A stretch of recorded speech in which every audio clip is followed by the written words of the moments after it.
Hello, ഇന്നത്തെ video ബിഗിനേഴ്സിനുള്ള 10 journaling ടിപ്സാണ്. നിങ്ങൾ journaling ചെയ്ത് തുടങ്ങാൻ ആഗ്രഹിക്കുന്ന ആളുകളാണെന്നുണ്ടെങ്കിൽ തീർച്ചയായിട്ടും ഈ 10 ടിപ്സ് നിങ്ങളെ വളരെയധികം ഹെൽപ്പ് ചെയ്യും. ജേർണലിംഗ് ടിപ്സ് ഷെയർ ചെയ്യുന്നതിന് മുന്നേ തന്നെ നമുക്ക് എന്താണ് ജേർണലിംഗ് എന്ന് നോക്കാം. എല്ലാവർക്കും അറിയുന്ന ഒരു ടേം തന്നെയാണ് ജേർണലിംഗ് എന്ന് പറയുന്നത്. പലതരത്തിലുള്ള ജേർണൽസ് ഉണ്ടെന്ന് നമുക്കറിയാം. അപ്പോൾ ഈ ജേർണലിംഗ് ചെയ്യുന്നതിലൂടെ മുന്നേയും നമ്മൾ പല വീഡിയോസിലും പറഞ്ഞിട്ടുള്ളത് പോലെ തന്നെ നമ്മുടെ മെൻ്റൽ ഹെൽത്ത് ഇമ്പ്രൂവ് ചെയ്യാനും നമ്മുടെ മനസ്സിൽ നമുക്ക് വരുന്ന ഫീലിങ്സ് എല്ലാം ഒരു മുൻവിധികളുമില്ലാതെ പേപ്പറിലേക്ക് എഴുതി വെക്കുന്നത് കൊണ്ട് തന്നെ നമുക്കൊരു ക്ലാരിറ്റി കിട്ടാനായിട്ട് നമ്മുടെ ലൈഫിനെ കുറിച്ച് ഒരു ക്ലാരിറ്റി കിട്ടാനും ഒക്കെ വളരെ ഹെൽപ്ഫുൾ ആയിട്ടുള്ള കാര്യം തന്നെയാണ്. ഇത് കൂടാതെ ബുള്ളറ്റ് ജേർണലിംഗ് പോലുള്ള കാര്യങ്ങൾ ചെയ്യുമ്പോൾ നമുക്ക് ചെയ്യേണ്ട കാര്യങ്ങളുടെ ഒരു ലിസ്റ്റ് തയ്യാറാക്കുന്നുണ്ട്, നമുക്ക് ഇഷ്ടമുള്ള കാര്യങ്ങളുടെ ലിസ്റ്റ് തയ്യാറാക്കുന്നുണ്ട്. അങ്ങനെ വളരെ സ്പെസിഫിക് ആയിട്ടാണ് ബുള്ളറ്റ് ജേർണലിങ്ങിൽ നമ്മൾ കാര്യങ്ങൾ എഴുതി വയ്ക്കുന്നത്. അപ്പോൾ അതുകൊണ്ട് തന്നെ ടു ഡു ലിസ്റ്റ് എഴുതാൻ നമുക്കവിടെ ഇഷ്ടമുള്ള പല കാര്യങ്ങളും നമുക്ക് എഴുതി വയ്ക്കാനായിട്ട് സാധിക്കും. ഓരോ ദിവസവും നമുക്ക് പ്ലാൻ ചെയ്യാനായിട്ട് നമ്മുടെ ബുള്ളറ്റ് ജേർണൽ യൂസ് ചെയ്യാൻ സാധിക്കും. അപ്പോൾ ഇങ്ങനെയൊക്കെ നോക്കുമ്പോൾ ജേർണലിംഗ് എന്ന് പറയുന്നത് ശരിക്കും പറഞ്ഞാൽ നമ്മുടെ പ്രൊഡക്ടിവിറ്റി ഇൻക്രീസ് ചെയ്യുന്നൊരു കാര്യം കൂടിയാണ്. നമ്മൾ ചെയ്യാൻ ആഗ്രഹിക്കുന്ന കാര്യങ്ങൾ കൃത്യമായിട്ട് ചെയ്യാനും ചെയ്തോ എന്ന് ഉറപ്പുവരുത്താനും ജേർണലിംഗ് നമ്മളെ ഹെൽപ്പ് ചെയ്യുന്നുണ്ട്. നമ്മുടെ സെൽഫ് അവെയർനെസ്സിൻ്റെ കാര്യം പറഞ്ഞതുപോലെ തന്നെയാണ് നമ്മളെ ഒന്ന് മൈൻഡ്ഫുള്ളാക്കാൻ സഹായിക്കുന്നൊരു കാര്യം കൂടിയാണ് ജേർണലിംഗ്. നമ്മുടെ മൂഡ് ഇമ്പ്രൂവ് ചെയ്യാനും നമ്മുടെ കോൺഫിഡൻസ് ഇമ്പ്രൂവ് ചെയ്യാനും ഒക്കെ ഹെൽപ്പ് ചെയ്യുന്ന ഒരു കാര്യമാണ്. അതോടൊപ്പം തന്നെ സ്ട്രെസ് റിലീഫിന് നല്ലൊരു മെത്തേഡ് കൂടിയാണ്. നമുക്ക് എന്തെങ്കിലും ഫീലിങ്സ് നെഗറ്റീവായിട്ടുള്ള ഫീലിങ്സ് ഉണ്ടാകുമ്പോൾ അത് എഴുതി വെക്കുകയാണെന്നുണ്ടെങ്കിൽ തീർച്ചയായിട്ടും നമുക്ക് നമ്മുടെ ഇമോഷനെ ഒന്ന് കൺട്രോൾ ചെയ്യാനും നമ്മുടെ ആ ഫീലിങ്സ് ഒന്ന് റെഡ്യൂസ് ചെയ്ത് കൊണ്ടുവരാനും മെൻ്റലി കുറച്ചുകൂടി സ്ട്രോങ് ആൻഡ് ഹെൽത്തി ആയിട്ട് മാറാനും സഹായിക്കും. അപ്പോൾ നമ്മുടെ ഗോൾസ് അച്ചീവ് ചെയ്യാനായിട്ട് നമ്മളെക്കുറിച്ച് നന്നായിട്ടൊരു സെൽഫ് അവെയർനെസ് ഉണ്ടാവാനായിട്ട് ലൈഫിലെ കുഞ്ഞു കുഞ്ഞു കാര്യങ്ങളെ പോലും അപ്രീഷിയേറ്റ് ചെയ്യുന്ന ഒരു ഹാബിറ്റ് വളർത്തിയെടുക്കാനായിട്ട് ഒക്കെ ഹെൽപ്ഫുൾ ആയിട്ടുള്ളൊരു കാര്യം തന്നെയാണ് ജേർണലിംഗ് എന്ന് പറയുന്നത്. ജേർണലിംഗ് നമുക്ക് ചെയ്യുന്നതിന് പ്രത്യേകിച്ച് അങ്ങനെ മെത്തേഡൊന്നും ഇല്ല എന്ന് തന്നെയാണ് ഏറ്റവും വലിയ പ്രത്യേകത. നമുക്ക് ഇഷ്ടമുള്ള കാര്യങ്ങൾ നമ്മുടെ മനസ്സിൽ തോന്നുന്ന പോലെ തന്നെ നമ്മുടെ ജേർണലിലേക്ക് എഴുതി വയ്ക്കാനുള്ള ഒരു ഫ്രീഡം നമുക്കുണ്ട്. നമ്മളിപ്പോൾ പറഞ്ഞു ജേർണലിംഗ് ചെയ്യുന്നതിന് പല രീതികളുണ്ട് എന്നുള്ളത്. നമ്മൾ ഈ ഒരു ടോപ്പിക്കിനെ കുറിച്ച് മുൻപും വീഡിയോസൊക്കെ ചെയ്തിട്ടുള്ളത് കൊണ്ട് അത് ഡീറ്റെയിൽ ആയിട്ടൊന്നും പറയുന്നില്ല. ഇനി ജേർണലിംഗ് എഴുതി തുടങ്ങാൻ ആഗ്രഹിക്കുന്ന ആളുകൾ എന്നുള്ള നിലയ്ക്ക് നമ്മളോട് തന്നെ ചോദിക്കേണ്ട ഏറ്റവും പ്രധാനപ്പെട്ടൊരു ചോദ്യമാണ്, എന്തിനാണ് ഞാൻ ഈ ജേർണലിംഗ് ചെയ്യുന്നത് എന്നുള്ളത്. എല്ലാവരുടെയും ഇൻറ്റൻഷൻ ഒരുപോലെ ആയിരിക്കില്ല. ചില ആളുകൾക്ക് ഗ്രാറ്റിറ്റ്യൂഡ് ജേർണലിംഗ് ചെയ്ത് നമ്മുടെ ലൈഫിനെ കുറച്ചുകൂടി ഗ്രേറ്റ്ഫുള്ളായിട്ട് നോക്കിക്കാണാൻ ആഗ്രഹമുള്ളവരായിരിക്കും. അല്ലെങ്കിൽ നമുക്ക് ഭയങ്കര ഡിപ്രസ്ഡ് ആയിട്ട് എപ്പോഴും ഇങ്ങനെ വിഷമം പിടിച്ചിരിക്കുന്ന ആളുകളാണെന്നുണ്ടെങ്കിൽ വിഷമമൊക്കെ ഒന്ന് ഓവർകം ചെയ്യാനും അതുപോലെ തന്നെ നമ്മുടെ ലൈഫിലെ പോസിറ്റീവ് സൈഡ് നോക്കിക്കാണാനും ഒക്കെ ഹെൽപ്പ് ചെയ്യുന്നൊരു കാര്യമായിട്ടായിരിക്കും ജേർണലിങ്ങിനെ കാണുന്നത്. അങ്ങനെയുള്ളവർക്ക് ഗ്രാറ്റിറ്റ്യൂഡ് ജേർണലിംഗ് തന്നെയാണ് ഏറ്റവും അപ്രോപ്രിയേറ്റ് ആയിട്ടുള്ളത്. അതുപോലെ തന്നെ ചില ആളുകൾക്ക് ഈ പറയുന്നത് പോലെ പ്ലാൻ ചെയ്യാനും കാര്യങ്ങൾ ഓർഗനൈസ് ചെയ്യാനും മൈൻഡിലെ ആ തോട്ട്സൊക്കെ ഒന്ന് കറക്റ്റായിട്ട് റീകളക്ട് ചെയ്യാനും ഒക്കെ ആയിരിക്കും ജേർണലിംഗ് ഉപയോഗിക്കാനായിട്ട് ആഗ്രഹിക്കുന്നത്. അങ്ങനെയുള്ളവർക്ക് ബുള്ളറ്റ് ജേർണലിംഗ് ട്രൈ ചെയ്യാം. അപ്പോൾ നമ്മുടെ ഇൻറ്റൻഷൻ എന്താണോ അതിനനുസരിച്ചാണ് നമ്മൾ ജേർണലിംഗ് മെത്തേഡ് ചൂസ് ചെയ്യേണ്ടത്. അതുകൊണ്ട് തന്നെ ജേർണലിംഗ് ചെയ്ത് തുടങ്ങുന്നതിന് മുന്നേ ഏറ്റവും ആദ്യം നമ്മളോട് ചോദിക്കേണ്ട ചോദ്യമാണ് വൈ വി സ്റ്റാർട്ട് ജേർണലിംഗ് എന്നുള്ളത്. എല്ലാവരും പറഞ്ഞതുകൊണ്ട് അല്ലെങ്കിൽ ഈ ഒരു ഹാബിറ്റിന് വളരെയധികം ഹൈപ്പ് കിട്ടിയിട്ടുള്ളത് കൊണ്ട് നമ്മൾ ഈ ഒരു ഹാബിറ്റ് ചെയ്യാനായിട്ട് ആഗ്രഹിക്കുന്നു എന്ന് പറയുന്നത് ഒരിക്കലും ഒരു വാലിഡ് റീസൺ അല്ല. നമുക്ക് തീർച്ചയായിട്ടും എന്ത് ഹാബിറ്റ് നമ്മുടെ ലൈഫിലേക്ക് കൊണ്ടുവരുമ്പോഴും അതിന് കൃത്യമായിട്ടുള്ള ഒരു വാല്യൂ നമ്മുടെ ലൈഫിൽ കൊടുക്കാനായിട്ട് സാധിക്കണം. അങ്ങനെ കൊടുക്കാൻ സാധിക്കണമെന്നുണ്ടെങ്കിൽ ഈ നമ്മൾ കൊണ്ടുവരാൻ ആഗ്രഹിക്കുന്ന ഹാബിറ്റ് നമ്മുടെ ലൈഫിൽ എന്തെങ്കിലുമൊക്കെ മാറ്റം കൊണ്ടുവരാൻ പ്രാപ്തിയുള്ളതായിരിക്കണം. അപ്പോൾ ജേർണലിംഗ് ചെയ്യാൻ ആഗ്രഹിക്കുന്ന ആളുകൾ വെറുതെ മറ്റുള്ളവർ ചെയ്യുന്നത് കൊണ്ട് അത് ചെയ്യുകയല്ല വേണ്ടത്. പകരം നമുക്ക് അതെന്തൊക്കെ ബെനിഫിറ്റാണ് തരുന്നത് അല്ലെങ്കിൽ എന്ത് ബെനിഫിറ്റാണ് തരാനായിട്ട് നമ്മൾ ആഗ്രഹിക്കുന്നതെന്ന് ആലോചിച്ചിട്ട് വേണം സ്റ്റാർട്ട് ചെയ്യാനായിട്ട്. അപ്പോൾ അതിനനുസരിച്ചുള്ള നല്ലൊരു ജേർണലിംഗ് മെത്തേഡ് നമുക്ക് ചൂസ് ചെയ്യാനും അത് കൃത്യമായിട്ട് ഫോളോ ചെയ്യാനും നമുക്ക് സാധിക്കും. അപ്പോൾ ഇതുവരെ നമ്മൾ ടിപ്സിലേക്ക് കടന്നിട്ടില്ല. ഇനി നമുക്ക് അത് ഓർഡറായിട്ട് പറയാം. ഫസ്റ്റ് ടിപ്പ് എന്ന് പറയുന്നത് നമ്മളിപ്പോൾ പറഞ്ഞു നിർത്തിയ കാര്യത്തിൽ നിന്ന് തന്നെ തുടങ്ങാം. Select a journal suits your goals എന്നുള്ളത്.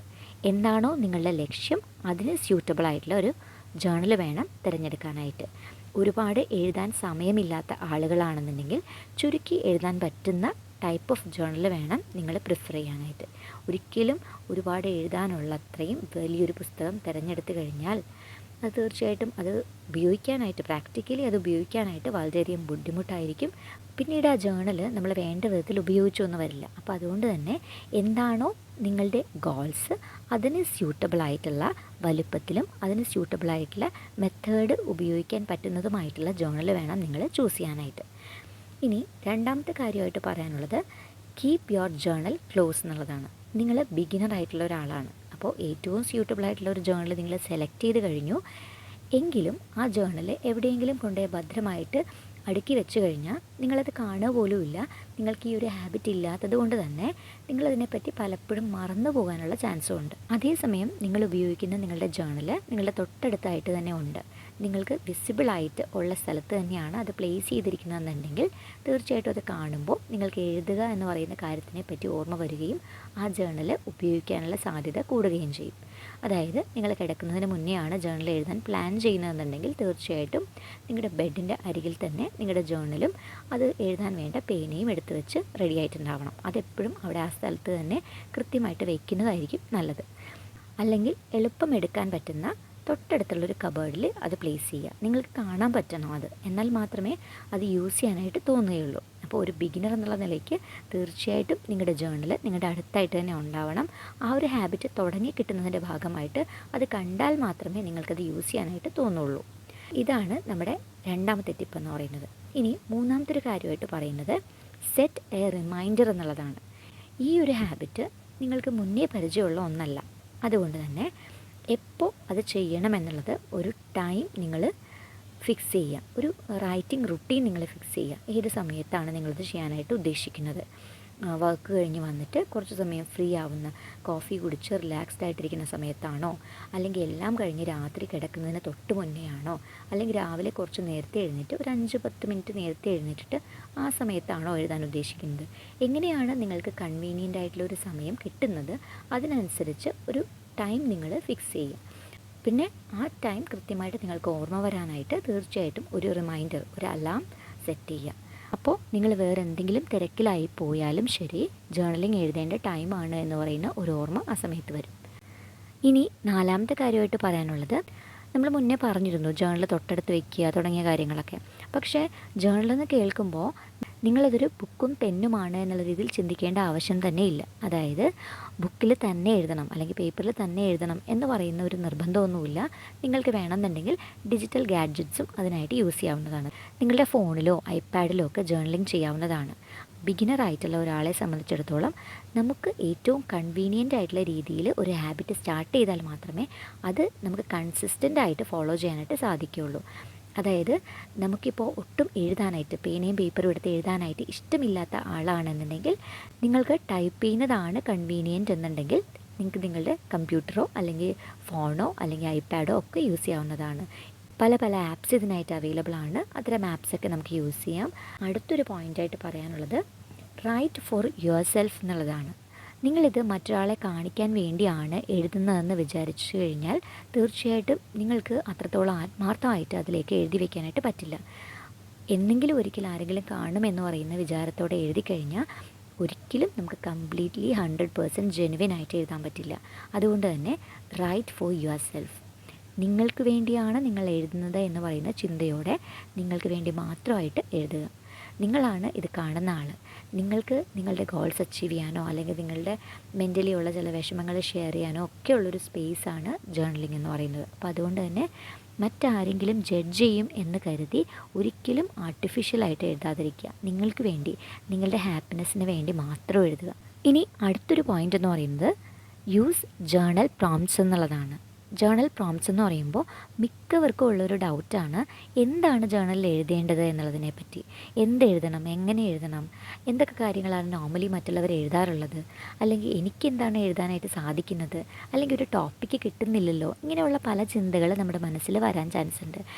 നമ്മൾ തന്നെ ഈ ഒരു ചാനലിൽ ജേർണലിംഗ് പ്രോംപ്റ്റ്സ് വീഡിയോസായിട്ട് ചെയ്തിട്ടുണ്ടായിരുന്നു, ഗ്രാറ്റിറ്റ്യൂഡ് ജേർണലിങ്ങിൻ്റെ പ്രോംപ്റ്റ്സൊക്കെ. അപ്പോൾ ടോപ്പിക്ക് കിട്ടാതെ വിഷമിക്കുന്ന ആളുകളാണെന്നുണ്ടെങ്കിൽ അത് നോക്കിക്കഴിയുമ്പോൾ നിങ്ങൾക്കൊരു ഐഡിയ കിട്ടും എന്താണ് എഴുതേണ്ടത് എന്നുള്ളതിനെ പറ്റി. ഇതിൽ നിന്ന് നിങ്ങൾക്ക് എഴുതാൻ തോന്നുന്ന ടോപ്പിക്സ് സെലക്ട് ചെയ്ത് എഴുതി തുടങ്ങാവുന്നതാണ്. ഇനി അടുത്തൊരു പോയിൻ്റാണ് കീപ്പ് യുവർ എക്സ്പെക്റ്റേഷൻസ് റിയലിസ്റ്റിക് എന്നുള്ളത്. എഴുതി തുടങ്ങുമ്പോൾ തന്നെ നിങ്ങൾക്ക് നല്ല ഫ്ലോയിൽ ഒരുപാട് കാര്യങ്ങൾ എഴുതാൻ സാധിക്കും എന്ന് പറയുന്ന വിചാരത്തോടെ ഒന്നും ഒരിക്കലും എഴുതാനിരിക്കരുത്. അങ്ങനെ ഒരിക്കലും പോസിബിൾ ആവില്ല. നമ്മൾ മുന്നേ പറഞ്ഞതുപോലെ തന്നെ ഒരു പുതിയ ശീലം തുടങ്ങുന്നതിൻ്റെ എല്ലാ ഡിഫിക്കൽട്ടിയും ജേർണലിംഗ് തുടങ്ങുമ്പോഴും ഉണ്ടാവും. നിങ്ങൾക്ക് എഴുതാനായിട്ട് വാക്കുകളൊന്നും മനസ്സിലേക്ക് വരണം എന്നില്ല. നിങ്ങൾ ഉദ്ദേശിക്കുന്ന ഇമോഷൻസ് അതേ ഇൻറ്റൻസിറ്റിയോടെ വാക്കുകളായിട്ട് മാറ്റി എഴുതാൻ സാധിക്കണം എന്നില്ല. അല്ലെങ്കിൽ ഒരു ഐഡിയയും ഇല്ലാത്ത ബ്ലാങ്കായി പോകുന്ന ചില സിറ്റുവേഷൻസും ഉണ്ടായേക്കാം. ഇങ്ങനെയുള്ള കാര്യങ്ങളൊക്കെ മനസ്സിലാക്കിക്കൊണ്ട് വേണം എഴുതാനിരിക്കാനായിട്ട്. അതായത് ഒരുപാട് എക്സ്പെക്റ്റ് ചെയ്യാതിരിക്കുക. നന്നായിട്ട് എഴുതാൻ സാധിക്കും എന്നുള്ള വിചാരത്തിലൊന്നും അല്ല. എന്താണോ ഇന്ന് എഴുതാൻ സാധിക്കുന്നത് അത് എഴുതി വയ്ക്കും എന്നുള്ള രീതിയിൽ വേണം സ്റ്റാർട്ട് ചെയ്യാനായിട്ട്. അതിപ്പോൾ 1-2 വരിയായിരുന്നാൽ പോലും തീർച്ചയായിട്ടും അത്രയും തന്നെ മതി. പതിയെ പതിയെ നിങ്ങളുടെ മനസ്സിലുള്ള എല്ലാ ഫീലിങ്സും എക്സ്പ്രസ് ചെയ്യുന്ന നിങ്ങളുടെ ഒരു നല്ല ബെസ്റ്റ് ഫ്രണ്ടായിട്ട് മാറാനായിട്ട് നിങ്ങളുടെ ജേർണലിന് സാധിക്കും. 8ാമത്തെ പോയിൻ്റായിട്ട് പറയാനുള്ളത് ട്രൈ എ ന്യൂ എൻവിയോൺമെൻറ്റ് എന്നുള്ളതാണ്. ഒരേ സ്ഥലത്തിരുന്ന് എപ്പോഴും ജേർണലിംഗ് ചെയ്ത് കഴിയുമ്പോൾ ഒരുപക്ഷെ മടുപ്പുണ്ടാവാൻ ചാൻസ് ഉണ്ട്. അപ്പോൾ നിങ്ങൾക്ക് പുറത്തെവിടെയെങ്കിലും പോയിരുന്ന് കുറച്ചൊന്ന് പ്രകൃതിയുമായിട്ട് ഇണങ്ങി ഒറ്റയ്ക്കിരിക്കാൻ പറ്റുന്ന സ്പേസ് ഉണ്ട് എന്നുണ്ടെങ്കിൽ അങ്ങനെയുള്ള എൻവിയോൺമെൻറ്റ് ട്രൈ ചെയ്യാവുന്നതാണ്. ശരിക്കും പറഞ്ഞാൽ എവിടെ ഇരുന്ന് ചെയ്യുന്നു എന്ന് പറയുന്നത് വളരെ പ്രാധാന്യമുള്ളൊരു കാര്യമൊന്നുമല്ല. പക്ഷേ നിങ്ങളുടെ എൻവിയോൺമെൻറ്റ് എപ്പോഴും വളരെ കാം ആൻഡ് ക്വയറ്റായിട്ട് നിലനിർത്താനായിട്ട് സാധിക്കണം. അല്ലെങ്കിൽ നിങ്ങളുടെ മനസ്സ് അത്രത്തോളം വേണ്ട രീതിയിൽ ഫോക്കസ് ചെയ്യാനും നിങ്ങളുടെ മനസ്സിലുള്ള ഫീലിങ്സ് ജെനുവിനായിട്ട് എക്സ്പ്രസ് ചെയ്യാനും ഒക്കെ നിങ്ങൾക്ക് സാധിച്ചൊന്നും വരില്ല. അപ്പോൾ അതുകൊണ്ട് തന്നെ വളരെ കാം ആൻഡ് ക്വയറ്റ് ആയിട്ടുള്ള എൻവയോൺമെൻ്റ് ആയിരിക്കണം. പിന്നെ ഒരേ റുട്ടീനിൽ ഒരേ സ്ഥലത്തിരുന്ന് സ്ഥിരമായിട്ട് എഴുതുന്നത് ബോറടിക്കുന്ന ആളുകളാണെന്നുണ്ടെങ്കിൽ നിങ്ങളിരിക്കുന്ന സറൗണ്ടിങ്സ് ഒന്ന് മാറ്റി ട്രൈ ചെയ്ത് കഴിഞ്ഞാൽ ആ ഹാബിറ്റിനെ കുറച്ചുകൂടി ഒന്ന് കളർഫുള്ളാക്കി മാറ്റാനായിട്ട് അല്ലെങ്കിൽ കുറച്ചുകൂടി എൻജോയബിൾ ആയിട്ടുള്ളൊരു പ്രോസസ്സാക്കി മാറ്റാനായിട്ട് ഇത് ഹെൽപ്ഫുള്ളായിരിക്കും. ഇനി അടുത്ത 9ാമത്തെ പോയിൻ്റ് എന്ന് പറയുന്നത് ട്രാക്ക് യുവർ ജേർണലിംഗ് ഹാബിറ്റ് എന്നുള്ളതാണ്. നമ്മൾ ഹാബിറ്റ് ട്രാക്കറിനെ കുറിച്ച് ഇതിന് മുന്നേ വീഡിയോസൊക്കെ ചെയ്തിട്ടുണ്ടായിരുന്നു. മറ്റേത് ഹാബിറ്റും പോലെ തന്നെ ജേർണലിങ്ങും ഒരു പുതിയ ഹാബിറ്റ് ആയതുകൊണ്ട് നിങ്ങളുടെ ഹാബിറ്റ് ട്രാക്കറിൽ തീർച്ചയായിട്ടും ഈ ജേർണലിംഗ് എന്ന് പറയുന്ന ഹാബിറ്റും ട്രാക്ക് ചെയ്യാനായിട്ട് ശ്രമിക്കുക. എന്ന് വെച്ചാൽ എല്ലാ ദിവസവും നിങ്ങൾ ആ ഹാബിറ്റ് ചെയ്യുന്നുണ്ടോ, അതിന് വേണ്ടിയിട്ട് കൃത്യമായിട്ടൊരു ടൈം അലോക്കേറ്റ് ചെയ്തിട്ട്, അത് ചിലപ്പോൾ ഒരു 5 മിനിറ്റോ 10 മിനിറ്റോ ആയിരിക്കാം. എന്നിരുന്നാൽ പോലും ആ 5 മിനിറ്റും 10 മിനിറ്റും കൃത്യമായിട്ട് നിങ്ങൾക്കത് ചെയ്യാൻ സാധിക്കുന്നുണ്ടോ എന്ന് ഒന്ന് ചെക്ക് ചെയ്യേണ്ടത് അത്യാവശ്യമാണ്. ഏതൊക്കെ ദിവസങ്ങളിലാണ് നിങ്ങൾ സ്കിപ്പ് ചെയ്യുന്നതെന്ന് മനസ്സിലാക്കാനായിട്ട് സാധിക്കും. എന്തെങ്കിലും എക്സ്റ്റേണൽ ഫാക്ടേഴ്സ് കൊണ്ടാണ് ജേർണലിംഗ് ചെയ്യാൻ സാധിക്കാത്തത് എന്നുണ്ടെങ്കിൽ അതൊക്കെ ഒന്ന് ഐഡൻറ്റിഫൈ ചെയ്യാനും പതിയെ അത് റിമൂവ് ചെയ്തുകൊണ്ട് ആ ജേർണലിംഗ് എന്ന് പറയുന്ന ഹാബിറ്റ് കൺസിസ്റ്റൻ്റ് ആയിട്ട് ചെയ്യാനും നിങ്ങളെ ഇത് ഹെൽപ്പ് ചെയ്യും. ഇനി ഏറ്റവും അവസാനമായിട്ട് പറയാനുള്ളത് get creative and have fun എന്നുള്ളതാണ്. നിങ്ങൾ വളരെയധികം എൻജോയ് ചെയ്ത് തന്നെ ഈ ഒരു പ്രോസസ്സ് ചെയ്യുക. നിങ്ങൾക്ക് എത്രത്തോളം ആർട്ടിസ്റ്റിക്കായിട്ട് ക്രിയേറ്റീവായിട്ട് ചെയ്യാൻ സാധിക്കുമോ ആ രീതിയിൽ ക്രിയേറ്റീവായിട്ട് ചെയ്യുകയാണെന്നുണ്ടെങ്കിൽ ഈ പ്രോസസ്സ് കുറച്ചുകൂടി ആസ്വദിച്ച് ചെയ്യാനായിട്ട് സാധിക്കും. എന്തെങ്കിലുമൊക്കെ എഴുതി വയ്ക്കുന്നതിനേക്കാളും എഴുതി വയ്ക്കുന്ന ആ ഒരു രീതിയിൽ തന്നെ എന്തെങ്കിലും ക്രിയേറ്റീവായിട്ടുള്ള കാര്യങ്ങൾ കൊണ്ടുവരാൻ പറ്റുമോ, പിക്ചേഴ്സ് ആഡ് ചെയ്തിട്ടോ എന്തെങ്കിലും ഡൂഡിൽസോ പെയിൻറ്റിങ്സോ ഒക്കെ ആഡ് ചെയ്തിട്ട് അല്ലെങ്കിൽ എന്തെങ്കിലും പേപ്പർ കട്ടിങ്സൊക്കെ ആഡ് ചെയ്തിട്ട് നിങ്ങൾക്കതെങ്ങനെയാണോ എംബ്ലിഷ് ചെയ്യാൻ പറ്റുന്നത് ആ രീതിയിൽ ചെയ്യുകയാണെന്നുണ്ടെങ്കിൽ കുറച്ചുകൂടി കാണുമ്പോൾ അപ്പീലിംഗ് ആയിട്ടിരിക്കും. പിന്നെ നമ്മുടെ മനസ്സിനൊരു സന്തോഷം കിട്ടാനായിട്ടും ഈ പറയുന്ന വിഷ്വലി പ്ലീസിങ് ആയിട്ടുള്ള ജേർണലിംഗ് മെത്തേഡ്സ് വളരെ നല്ലതാണ്. അപ്പോൾ ഇത്രയൊക്കെയാണ് ജേർണലിങ്ങിനെ കുറിച്ച് പറയാനായിട്ടുള്ളത്. ജേർണലിംഗ് ഒരു ഹാബിറ്റാക്കി മാറ്റാൻ ആഗ്രഹിക്കുന്ന ആളുകൾക്ക് വേണ്ടിയിട്ടുള്ള ഒരു 10 ടിപ്സാണ് നമ്മളിന്ന് ഷെയർ ചെയ്തത്. അപ്പോൾ ഇന്ന് പറഞ്ഞ ഈ കാര്യങ്ങളിൽ എന്തെങ്കിലുമൊക്കെ നിങ്ങൾക്ക് യൂസ്ഫുൾ ആയിട്ടുണ്ടാവുമെന്ന് വിചാരിക്കുന്നു. നമുക്കിതുപോലെ മറ്റൊരു നല്ല ടോപ്പിക്കുമായിട്ട് വീണ്ടും കാണാം. അതുവരെ ബൈ.